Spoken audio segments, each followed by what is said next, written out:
EAGLES. Eagles.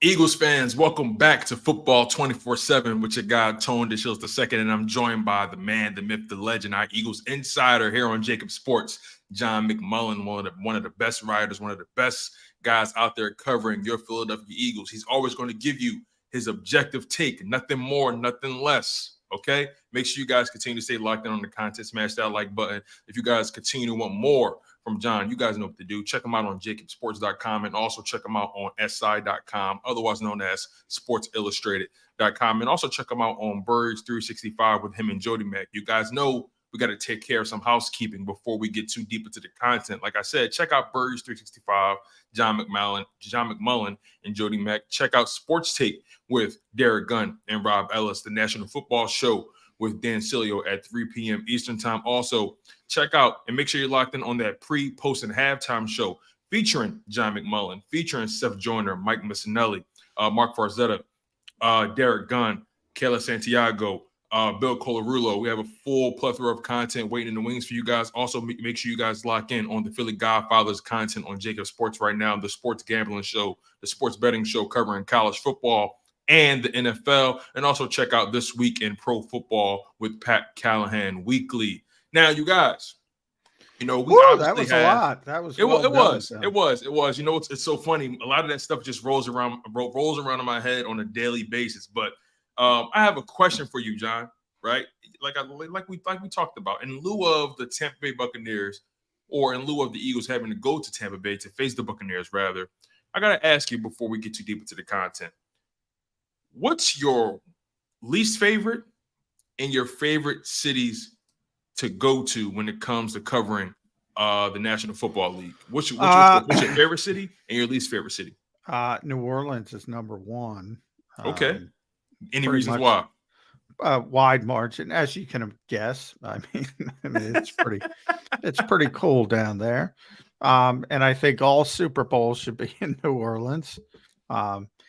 Interesting. The stadium isn't great, so but it's always a fun time. I would say that's by far number one. The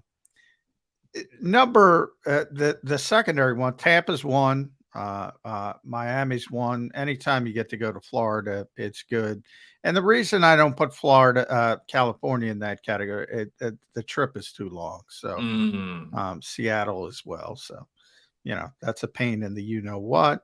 Minneapolis is cool for me because I used to live there. So I know the landscape, so to speak. So those are my favorites. But most of the time you're in and out, so you don't get to do much. But, my buddy Ed Kratz went down to Tampa with his wife a little bit earlier, so that kind of tells you Tampa's a cool spot to go to. You can go to St. Petersburg, Clearwater, so right by the beach on the Gulf Coast, and it's supposed to be bad weather up here, so not a bad place to be. Well, I know one thing for sure, John. Sooner or later, we're going to find out who you are in your natural habitat, and that natural habitat appears to be New Orleans. So we're going to find out who you are behind the scenes at some point. John McMullen Uncut is what we like to call it. Will you be going to the game on Monday in primetime? I am scheduled to be there. You never know. Barring any flight delays or bad weather again. We're having bad luck this year, so there's a tropical storm coming up, and they seem to cancel flights at the drop of a hat. So hopeful. That's all you can say. All right, now hopefully the Philadelphia Eagles offense can find a way to get out of their own way. Obviously, the Philadelphia Eagles offense has had their struggles over the past couple of weeks against some pretty stout defensive minds in Bill Belichick and Brian Flores. In this upcoming matchup, they're going to be going up against another defensive mind who's one of the best in the league, and that's Todd Bowles. And some key players on that side of the ball for the Buccaneers, Vita Vea at nose tackle, one of the best when it comes to stopping a run, and arguably one of the best combo D tackles in the league. You got Devin White at linebacker. You got Shaq Barrett at linebacker. They're so athletic at linebacker. They're so talented at linebacker. The Buccaneers are. And then also they have this young guy, this undrafted rookie corner at nickel, Christian Isian, who has 2 interceptions in back-to-back weeks, total 2 interceptions on the season. So he's been making some waves for the Buccaneers. So even though the Buccaneers have their limitations in pass defense, they are very dominant in run defense. This is a big week for guys like Jalen Hurts, a big week for guys like A.J. Brown, even Dallas Goedert, and Brian Johnson. So first question out the gate, John, just based on everything I laid out for you so far, what's your expectations for the Eagles offense going up against this, I guess you'll say, pretty good Tampa Bay Buccaneers defense? Yeah, it is pretty good. Certainly on paper. I mean, getting Shaq Barrett back is, as you mentioned, is a big deal. He missed essentially. He got hurt in week 1, so torn Achilles, and he basically missed the entire season. And he's their best edge rusher, so he's a big deal. And if you remember him back in the Super Bowl, dominant player. For Tampa Bay, great pass rusher, and he seems to be bouncing back well from that particular injury. So that's been a big get back. You mentioned Vita Bay, a lot of talk about him. Jason Kelsey everybody talks about him because he's impossible to move. He's a rare player. And basically since he's arrived, they've been one of the best run defenses in football. And a lot of it has to do with him. He's just, right in the middle, difficult to move, and he mucks things up. And they have linebackers who can run. Now, as you mentioned, Barrett is more of an edge rusher. So is Joe Tryon. They're the edge rushers. Very similar to the Eagles fronts. They play the 50, they play the 40. But the edge guys are Shaq Barrett and Joe Tryon. The off-ball linebackers are Devin White and Levante David, and they can run. And White particularly, when he's on, he's as athletic a linebacker as you have in this league. So, when you talk about the Eagles and the outside zone and trying to get maybe Jalen Hurts going in the running game, this might not be the week. And if you go back to the 2021 season, nobody did a better job against the Eagles than Tampa Bay. Nobody. They played them twice, once in the regular season and in the playoffs. And the Bucs dominated both games. Now, different era, Tom Brady, they were the Super Bowl contender with Tom Brady. The Eagles were just sort of the fledgling, hopeful team, first year with Nick Sirianni. But you look at the first game, which was at Lincoln Financial Field for people that remember, it was probably the worst start for Jalen Hurts since he became the full-time starter. He was 12 of 26. For 115 yards. Yes, 115 yards. His passer rating was 55.8. He only ran for 44 yards. He did have 2 touchdowns on the ground, but he wasn't running, like he was the rest of the season. And then if you go to the people remember the playoff game was a blowout. And until they came back a little bit at the end. So, the scores don't look as bad as the games really were. And Jalen's passer rating in that game was 60. So nobody has handled Jalen Hurts better than Todd Bowles. Now, 2 things to that is Jalen's evolved as a player. He's gotten much better. And you can trace a lot of that to that playoff game because, what Todd tried to do was pen him up like you saw Brian Flores do on Thursday night, same type of thing. And he also has the linebackers to run with him if he wants to get out of the pocket, as I mentioned with Devin White. And he also flushed him left. Anytime he made sure he was going to his left, that was a weakness of Jalen Hurts. And he worked all off season to get better at it. And he was way better at it last year, but these 2 teams didn't play. So it's going to be interesting. Nick Sirianni's tried to downplay it. Jalen Hurts has tried to downplay it, but they've gotten all the questions. They struggled so much. And while the Bucs offense has changed dramatically, starting with no Tom Brady, the defense hasn't. And the core group, at least, Vita Vea, Devin White, Levante David, Antoine Winfield Jr., they're still there. And they're the team that sort of haunted the Eagles. So we're going to see if they can maybe solve it a little bit. Yeah, we brought up the running game many times thus far. And Eagles fans, if you're just tuning in, make sure you smash that like button. You're locked in on Football 24/7 with John McMullen. I'm Tone DeShields II. We're going to spend the show today discussing the Eagles offense versus the Buccaneers defense. I believe that's going to be a large talking point, especially with the struggles the Eagles offense has been dealing with, and also with the latest success the Tampa Bay Buccaneers defense has had. Even though they have gone up against some pretty lackluster running games with the Vikings and with the Bears. Now, the unique thing about the Bears is they have a quarterback who's capable of going for 100 yards easily on the ground, but they were able to pin up Justin Fields, and he wasn't able to really get off. The Vikings were only able to accumulate 41 rushing yards against the Buccaneers. Granted, they have no running game at all. The Bears, only 67 rushing yards. I believe 3 or 4 of those rushing yards came by way of the quarterback. So they did a good job limiting Justin Fields from doing what he does best, and that's being athletic outside the pocket.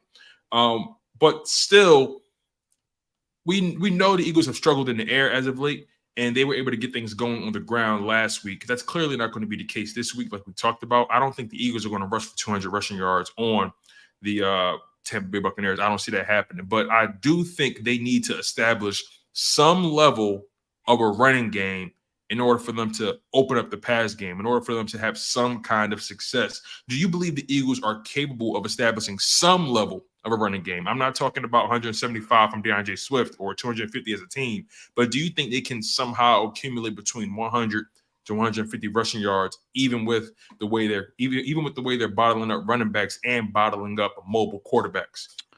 It's going to be difficult. I think the hope is, you get to 100 or so, you get right around there. If you get to, 150, that's probably more impressive than 256 against Minnesota. If you get to 150. And if you do get to 100, it's probably going to be one long run contributing to it. If you go back to the playoff game, it was Boston Scott, I believe, who had a 30-something yard run, got loose, and that got him near 100. I don't think they cracked 100. I'm trying to look it up. They were at 95. 95 total, and Boston had one rush for 34 yards. So, the rest of it was 16 rushes for 61 yards. So that was the playoff game. That's probably what you're looking at as far as if you want to go back to the regular season game. And remember, this team has been top 5 for 4 out of the past 5 years when it comes to stopping the run. And the Eagles were right at 100 in the regular season game. And Miles had 56, Jalen had 44. Nobody else did anything. So that, you're probably hopeful of getting to 100 or somewhere just above it. And that would be a solid performance. 150 would be tremendous. And if you get to those numbers near 150, it's probably going to be breaking one long run that helps you get there. But the consistency, like they were against Minnesota, it's just not going to happen against this team. It's just not. So when you're getting those 6-7 yard runs, pushing people off the ball, yeah, this is not the team you're going to do that against. But the Eagles have a good offensive line themselves. But on paper, as they're game planning, they want to get the passing game going. Tampa's best corner is Carlton Davis. He's not going to play. So they're a little bit banged up. Jamal Dean is their other corner. He's having a pretty bad season. Granted, it's early, plenty of time to turn it around, but he hasn't been good. And you mentioned their nickelback is a rookie, even though he's made some plays. Rookies, and they might make a play here and there, but they're probably going to lack consistency. So I think the big advantage here is A.J. Brown, Devontae Smith against those corners, especially without Carlton Davis. Yeah, I agree with you 150% if that's even possible. I'm looking at the way the Eagles are built on offense. I'm looking at the way the Tampa Bay Buccaneers are built on defense. The Buccaneers, their strength right now is their front seven, defensive line and linebacker play and edge rushers. But those DBs, I mean, outside of the safety position, which I feel like is their more talented group with Winfield Jr. and Ryan Neal.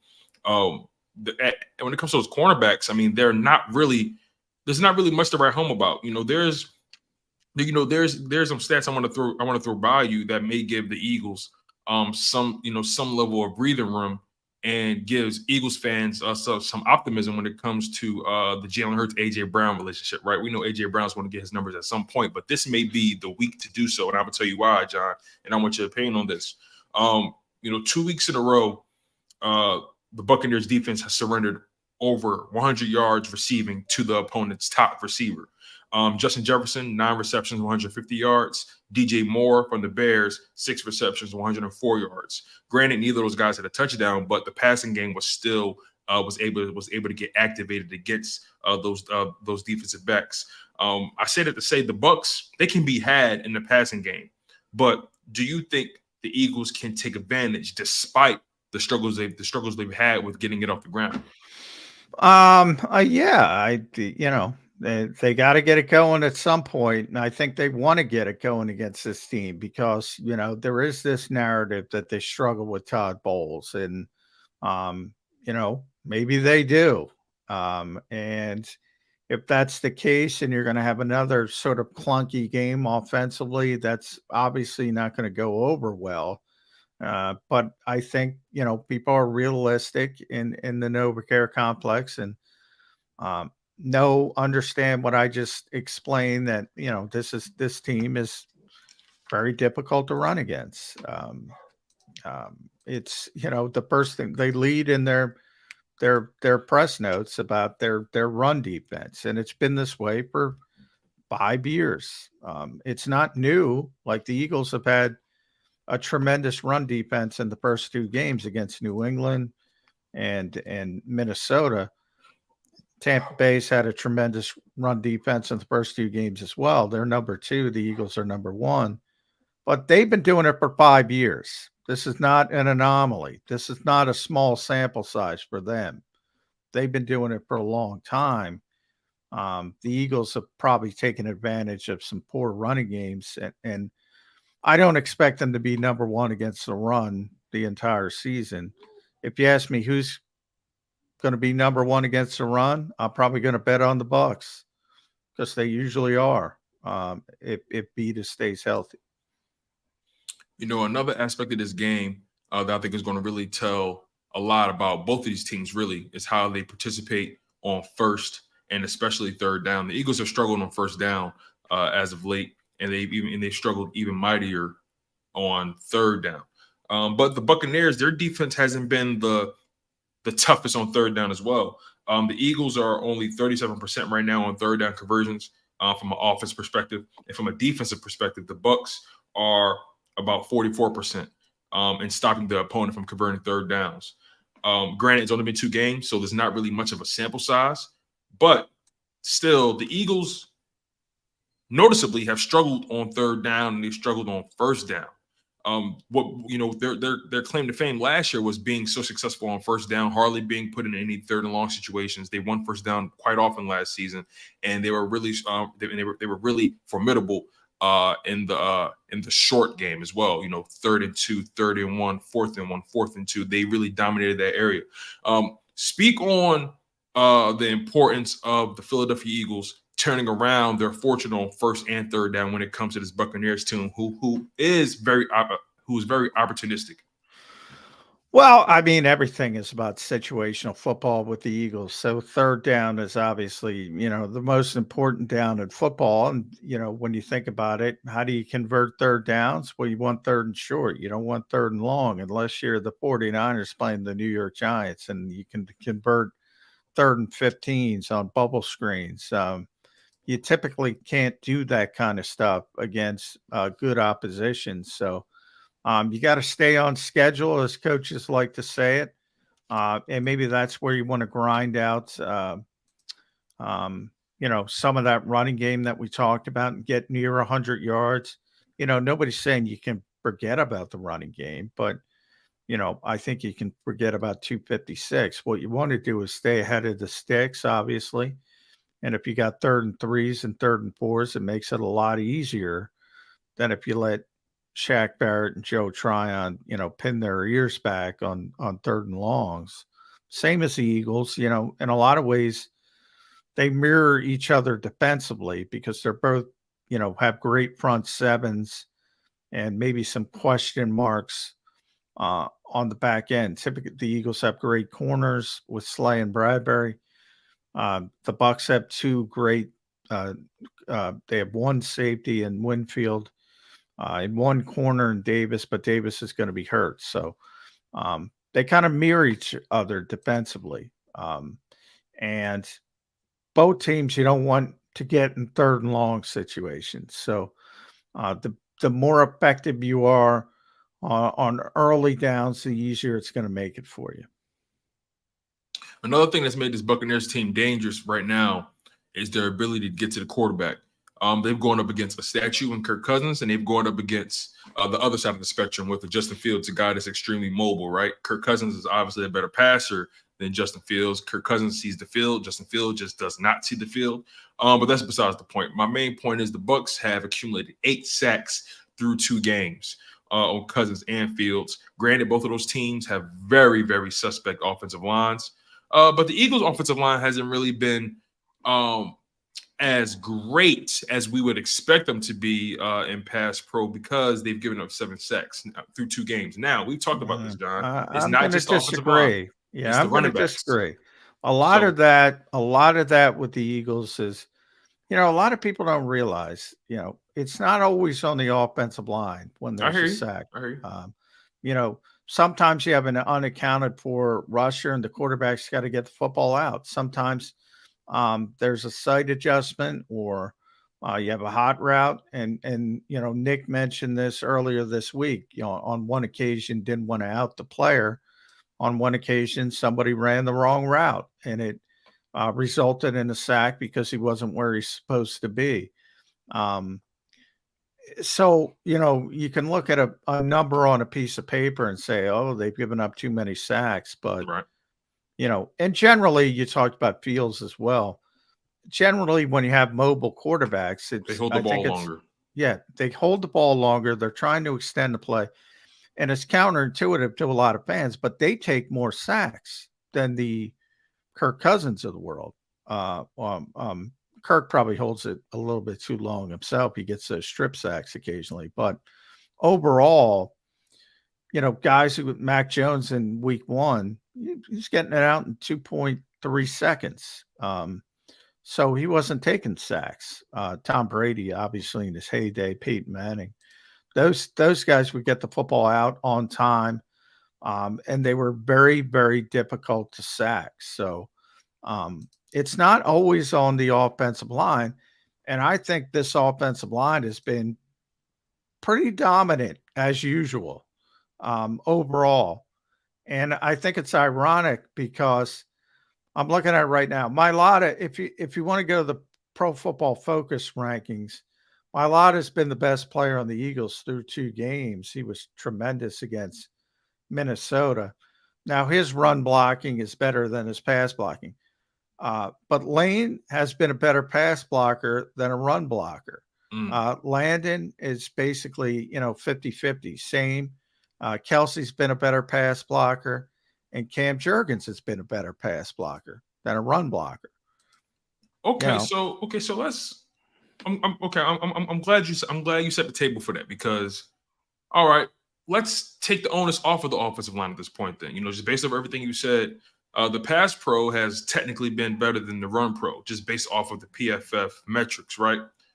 So how much pressure is on this quarterback in Jalen Hurts? How much pressure is on these running backs to actually protect the quarterback? And how much pressure is on Jalen Hurts to get the ball out on time? To me, it just seems like he's just been extremely hesitant. He's just been waiting for something to happen. He's been kind of locked in on one target for a little too long. How much pressure is on Jalen Hurts and the running backs to figure this thing out, especially going up against a defense like the Tampa Bay Buccaneers, who has a lot of speed, a lot of athleticism on the edge and the linebackers, and with the D tackles? Yeah, I think a lot of it is on the quarterback understand. Look, Jason Kelsey called it chaos. You had two unique defensive coordinators who are throwing all curveballs at you that you weren't expecting stuff. And I think he was a little bit slower than he typically is processing, and that's got to pick up. And this is a tough week as well with Todd Bowles, at least historically. And then the running backs have been really bad. So really bad as pass protectors. I mentioned those PFF rankings. They have sort of shades of green, blue chip. Jordan Mailata has been a blue chip player as a run blocker. If you get in the blue, you're the best. And then the worst are the big red sign.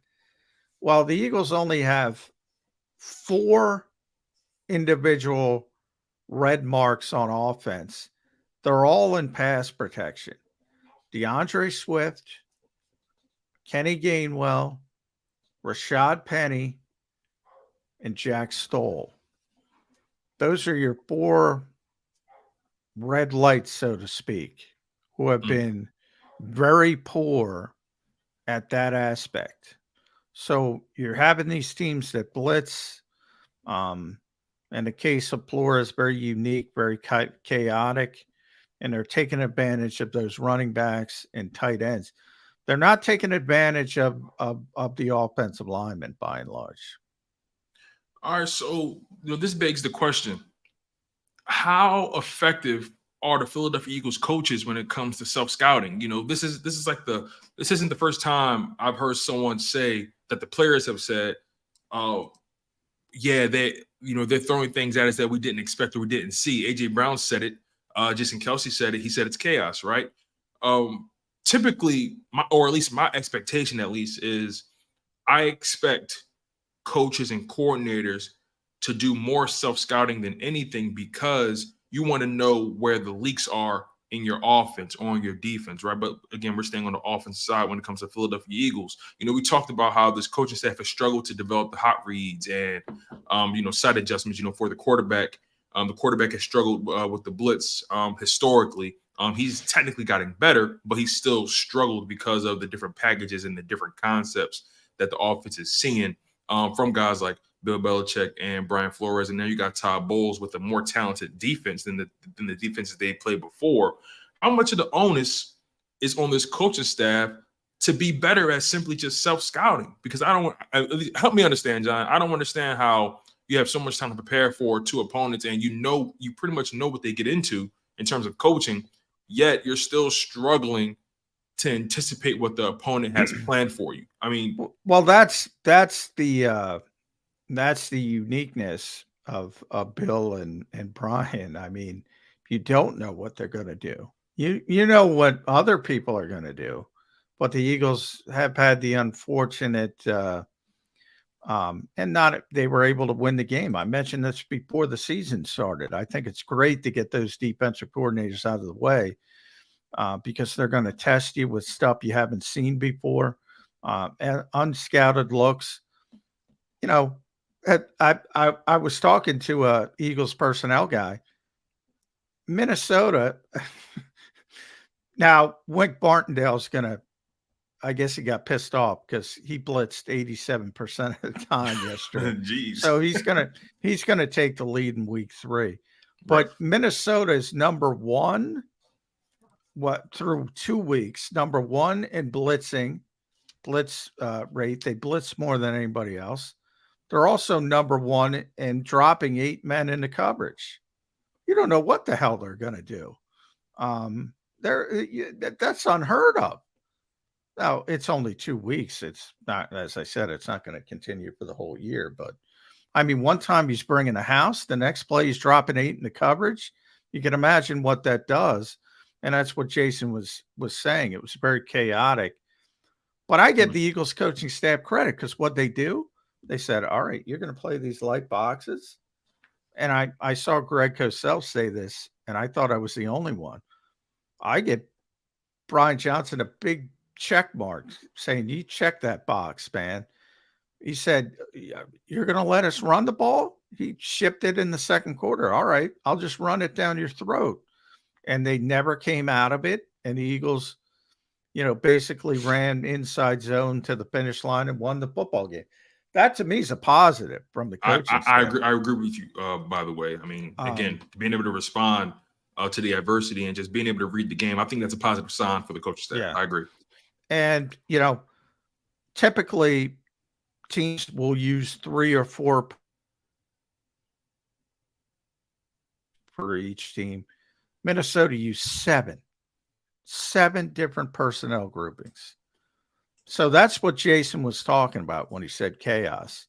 So I get in the short span, people are saying, oh, they didn't look good. They didn't, they didn't scout this. Who scouts 7 personnel groupings?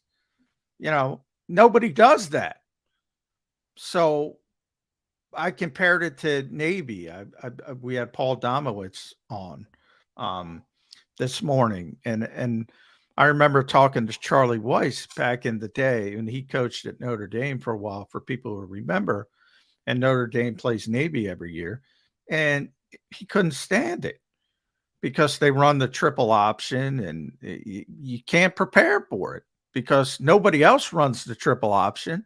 So you can't spend a lot of time on it. You basically have that week, and typically they would look awful during the game, but they'd win because they'd out talent Navy. But it's frustrating. It's kind of what happened with Philadelphia. Different level, of course. Minnesota has really good players. They're NFL players, but not as many as the Eagles. It was frustrating, but they got through it. And now you settle down into more normal looks as the season goes on. Okay. So, we've discussed, Bill Belichick and Brian Flores, in their trends or lack thereof.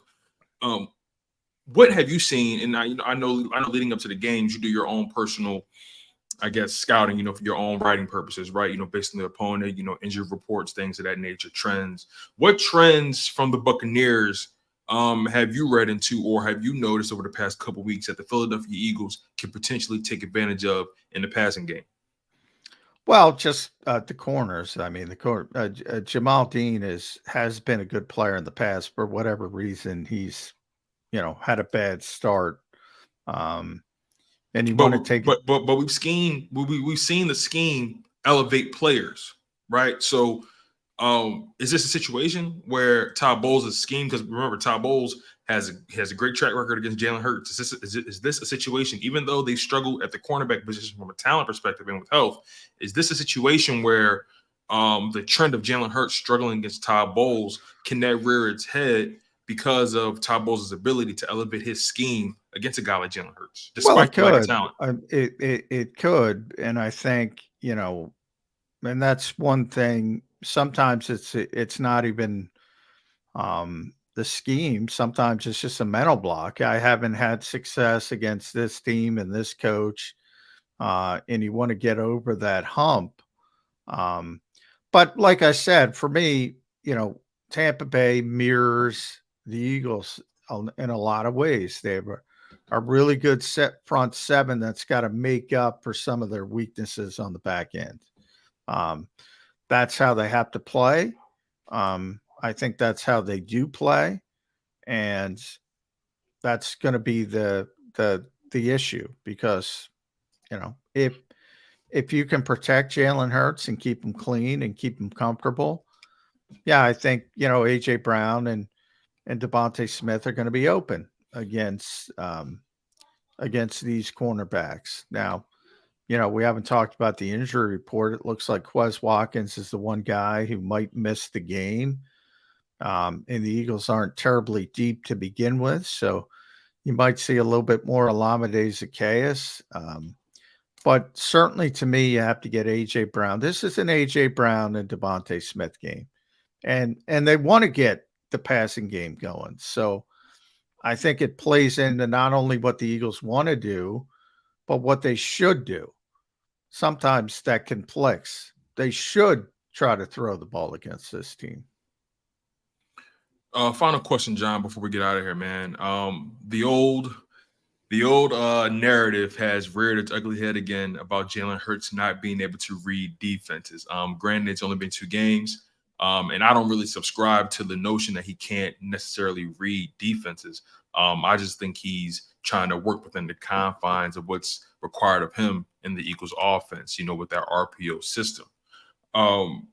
This is a situation where he's going up against a team where, sometimes it's not even about reading defenses. Sometimes it's just like you said, a mental block. This team has had historical success against me, and I struggle against them. I don't know what it is. I don't know if it's the air. I don't know if it's the turf. I don't know if it's the color of their jerseys. I don't know. But for some reason, I struggle against this team, a la Jalen Hurts and the Buccaneers. At this point in Jalen Hurts' career, being in year 4, week 3 of the 2023 season, what's been your thoughts on the narrative, coming back to the fold about him not being able to read defenses? And do you think he still has some struggles to overcome when it comes to reading defenses? Well, everybody evolves, but no, I don't think he struggled. It's ironic, he hasn't run the ball well, which I don't think, it's funny to me because if you look at, he's completing over 70% of his passes. Yes, he is. The deep throws are still there. You saw him to Devontae Smith. Still got a great deep ball. If you look at the film grades, his passer rating's over 90. If you're a Jody Mack fan and like that stat, which I don't, but that's certainly acceptable. And if you look at the film, if you look at the PFF grades, he's obviously disappointing. He's 18th overall compared to the season he had last year. But it's only 2 games. And the reason he's so low is because of his run efficiency, not his passing efficiency, which he's still top 10. He's 1, 2, 3, 4, 5, 6, 7, 8, 9th. 9th in the NFL when he's throwing the football. Patrick Mahomes, by the way, is number 10. And Jalen Hurts, of all people, is second to last running the football. The only guy under him is Tua, who's not a very good runner. That's it. Now, if you would have told me that, I would have said, you're insane. That's not going to happen. It's happened because that was the game plan of Bill Belichick and Brian Flores. Take the running aspect away from Jalen Hurts. That was their game plan, and they both accomplished it. I don't think to continue because whether it was DeAndre Swift going off on the run game, maybe this week it's going to be AJ or Devontae, whomever. They'll start making plays, and people are saying, well, we got to pay attention to this. And that's, I think, the good part of the Eagles. You can take something away, and all of a sudden it opens up something else. I got to sneak one last one in on you, John. And this pertains to, your response to my last question. Do you think the coaches let me frame it this way. Do you think there's some sense of a mentality shift from Jalen Hurts right now? It just seems like he's doing a lot more thinking instead of more reacting out there. He's been as good as processing things as he tips. But again, we're talking about a very small sample size. Yes, of course. Yes. He didn't play in preseason at all. It could be as simple as, well, he's just getting used to the game speed. And as the season goes on, things will start to slow down for him. Okay. And it'll look more like he did last year. But, I think it's fair to say he hasn't played in the first 2 games like he played last season. That's fair to say. But I think it's kind of silly to overreact, especially when they're still winning games. Now, if they lost games, if they were 0-2, I'd probably have a different take on it. But they're winning games. And, the last 20 times he's been out there in the regular season, they've won 19 times. So, there's something to that. He's a relentless player. Even that's the word I use. Even if you pen him up for a long periods of time, he tends to make a big play. And you're like, it's frustrating because you think you're doing everything right, and then bang, 4-yard touchdown to Devontae Smith. Or it might be a first down. Might be something as simple as, it's 3rd and 8. You should have sacked him.